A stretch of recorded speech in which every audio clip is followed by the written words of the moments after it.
తెలుగువారి #1 choice Telugu matrimony.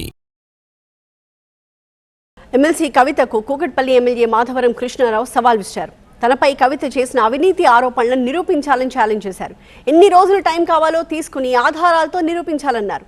ఆధారాలతో సహా నిరూపిస్తే తాను ఎమ్మెల్యే పదవికి రాజీనామా చేస్తానన్నారు కృష్ణారావు. మరింత సమాచారాన్ని మా చీఫ్ రిపోర్టర్ రాకేష్ అందిస్తారు. కూకట్పల్లి ఎమ్మెల్యే మాధవరం కృష్ణారావు మనతో ఉన్నారు. గతంలో మీ పార్టీ నేత, మీకు చాలా సన్నిహితురాలు కవిత చాలా విపరీతమైన తీవ్ర ఆరోపణలు మీ మీద చేస్తున్నారు, అవినీతి ఆరోపణలు. ఏంటి మీ మధ్య ఏమైనా వ్యక్తిగత విభేదాలు ఉన్నాయా, లేకపోతే పార్టీలో ఉన్నప్పటి నుంచి ఏమైనా పంచాయతీ ఉందా మీ మధ్య? అసలు ఆవిడ కలిసి 3 సార్లు నాకు స్నేహితురాలు కాదు.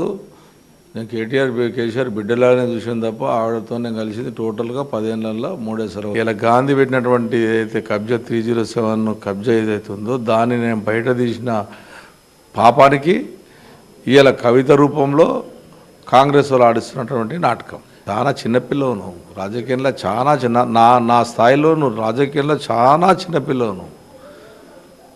వాసన చెప్పండి, నాకు దేని కూడా పనికిరావు. నాకు నా విషయంలో, నా రాజకీయ అనుభవంలో, నా రాజకీయ చరిత్రలో, మీ నాన్నకున్న అనుభవంలో 80% రాజకీయ నాయకుడు. మీ నాన్నకు నాకన్నా ఒక 10 ఏళ్ళ ముందు రాజకీయ నాయకుడు ఉండొచ్చు, కానీ నేను 86 నుంచి నేను రాజకీయ నాయకుడు. అంటే మీ నాన్న ఇంచుమించు మీ నాన్న రాజకీయ నాయకుడు, నేను ఒక్కడిని.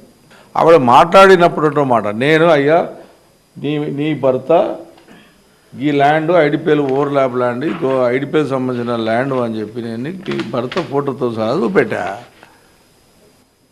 ఇట్లా చూపెట్టు, కృష్ణారావు గారు కబ్జా పెట్టావు, నువ్వు ఈ సర్వే నెంబర్ చేసావు, గీడకు పెట్టావు, నీదని చెప్తే నిజంగా నమ్ముతారు, ప్రజలు నమ్ముతారు.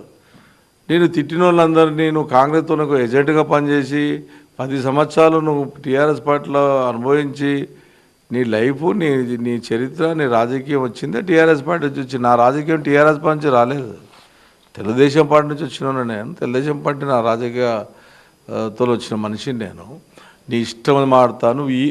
నిన్న పెట్టిన ప్రెస్ మీట్లో మళ్ళా నీకు చెప్తున్న తల్లి, నువ్వు నిన్న పెట్టిన మీటింగ్లో ఏ ఒక్కటి నువ్వు నిరూపించినా నేను రేపే మీ ఛానల్ వస్తా స్పీకర్ మీ సమస్యలు ఇస్తా, రిజైన్ చేస్తా, నేను ఇంట్లో అనుకుంటా, నువ్వు ఏ జైలు పంపిటా జైలుకు పోతా. దాంతోపాటు ఇప్పుడు మీరు చూపుతున్న డాక్యుమెంట్ 18 ఎకరాలు ఓవర్లాప్ ల్యాండ్ తీసుకోండి. 18 కాదు, 36 ఎకరాలు, మళ్ళీ ఇంకో 12 ఉంది దాని పక్కకు. అంటే ఏంటి స్టోరీ ఏంటి, మీరు ఎప్పుడు బయట పెట్టారు ఇది? నేను రాసి ఎన్నిసార్లు రాశాను, ఒక్కసారి కాదు రాసింది. ఇది 14 నెలల నుంచి రాస్తున్నా. ముఖ్యమంత్రి గారు కూడా ఆల్రెడీ, ముఖ్యమంత్రి గారికి, రేవంత్ రెడ్డి గారికి, కిషన్ రెడ్డి గారికి పంపించాను నిన్న. మీరు ఇట్లా నా మీద ఒక ఆరోపణలు వచ్చినాయి, ఒక పేపర్ రాశాయి అని చెప్పి నేను పంపించి రాశాను. అంటే మీరు ప్రభుత్వంలో ఉన్నప్పుడు ఇది జరిగిందా, లేకపోతే ఈ మధ్యలో జరిగిందా? మీరు ప్రభుత్వంలో 10 ఏళ్ళు ఉన్నప్పుడు? ప్రభుత్వంలో కూడా 18 ఎకరాలు ఎన్ఓసి ఇచ్చారు దీంట్లో. అప్పుడు కూడా నేను లెటర్ పెట్టాను. ఈ ప్రభుత్వం వచ్చినాక కూడా 18 ఎకరాలు జరిగింది. కోటితో 2 గెలవలేదు నేను హైదరాబాద్లో. 43,000 మెజార్టీతో గెలిచా. దాని తర్వాత 48,000తో గెలిచా టీఆర్ఎస్లో. మొన్న 72,000తో గెలిచా. నీలాగా ఒకటేసారి గెలిచి సెకండ్ ఓడిపోయి అయ్యే దగ్గర కూర్చొని బదిలాడి ఎమ్మెల్సీ తెచ్చుకోలే. నాకు మా తండ్రి, మా తమ్ముళ్ళు, మా తాతలు ముత్తాతలు రాజకీయ నాయకులు లేరు. నాతోనే రాజకీయం స్టార్ట్ అయ్యింది. కానీ నువ్వు మాట్లాడే భాష నేను మంచిది కాదు. నువ్వు ఇంకా అంటున్నావు కదా, నేను వెళ్తా, బయటికి వెళ్తా, ఇది క్రికెట్ మ్యాచ్, నువ్వు క్రికెట్ మ్యాచ్ ఆడుకో, వాలీబాల్ ఆడుకో, ఫుట్బాల్ ఆడుకో, ముఖ్యమంత్రి ఆడినట్టు నువ్వు ఏమని ఆడుకో తల్లి, ఏమంటలే. నువ్వు నిరూపించు, నీ మీద లీగల్ నుండి పంపిస్తా. ఈ మాధవరం కృష్ణారావు అంటాడు వైట్ పేపర్ వాడు, ఇవాళ కొత్త కాదు. అందరూ మాట్లాడిపోయిన వాళ్ళే, అందరు ఇడికి వచ్చి చెప్పిన వాళ్ళే. మీరు కవిత పైన ఇంకా చాలా ఆరోపణలు చేశారు, గోల్డ్ షాపులని, వసూళ్ళని, వీటికి సంబంధించి కూడా ఏమైనా ఆధారాలు ఉన్నాయి?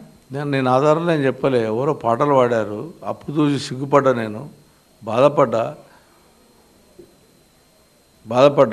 షాపులలో వీటిల్లో వేస్తుంటే సిగ్గుపడ్డా. ఎందుకంటే నా పార్టీలో ఉండి నా బాధ అనిపించింది. అప్పుడు నువ్వు నీలాగా నేను కాదు అని చెప్పాను. ఇప్పుడు చెప్తున్నాను, నీకు ఇల్లు అంత పెద్ద ఇల్లు ఎక్కడికి వచ్చింది? మీ మీద కవిత చేసినటువంటి ఆరోపణల విషయంలో పార్టీలో ఉన్నటువంటి పెద్దలు కేసీఆర్, కేటీఆర్, హరీష్ రావు ఎవరితో డిస్కస్ చేశారా? పార్టీ మీకు అండగా ఉంటుందని చెప్పారా? ఏమైనా కౌంటర్? వాళ్ళంటే నాకెందుకండి, నాకు పార్టీ అండ నాకెందుకు? నా నిజాయితీ నేను నిరూపించుకుంటా, కానీ వాళ్ళండతో నాకేం పని? ఎవరంటే అవసరం నాకు లేదు. మాట్లాడారు ఎవరైనా? నేను వాళ్ళతో డిస్కస్ చేయలేదు. నేను వాళ్ళతో డిస్కస్ చేయలేదు. ఫోన్ చేయడం కానీ వాళ్ళు నాకు నిన్న నేను అఖిలేష్ యాదవ్ గారు వస్తే నేను వెళ్ళాను. నేను అడుగుతారు అన్నీ ఎక్స్పెక్ట్ చేశాను. నేనేం అడగలేరు, నేను అడగలేదు నిన్న. ఇంకోటి నాకు వాళ్ళ సపోర్ట్ ఇలా సపోర్ట్ వద్దండి దీని విషయంలో. తాను ఎలాంటి అవినీతికి పాల్పడలేదు, కబ్జాలకు పాల్పడలేదు, ఏమైనా చేసినట్లయితే ఎంత టైం కావాలో తీసుకోండి, నిరూపించండి, దేనికైనా సిద్ధమంటూ కూడా కవితకు ఛాలెంజ్ విసురుతున్నారు. ఓటు స్టూడియో తెలుగు వారి నంబర్ 1 చాయిస్ తెలుగు మ్యాట్రిమోనీ.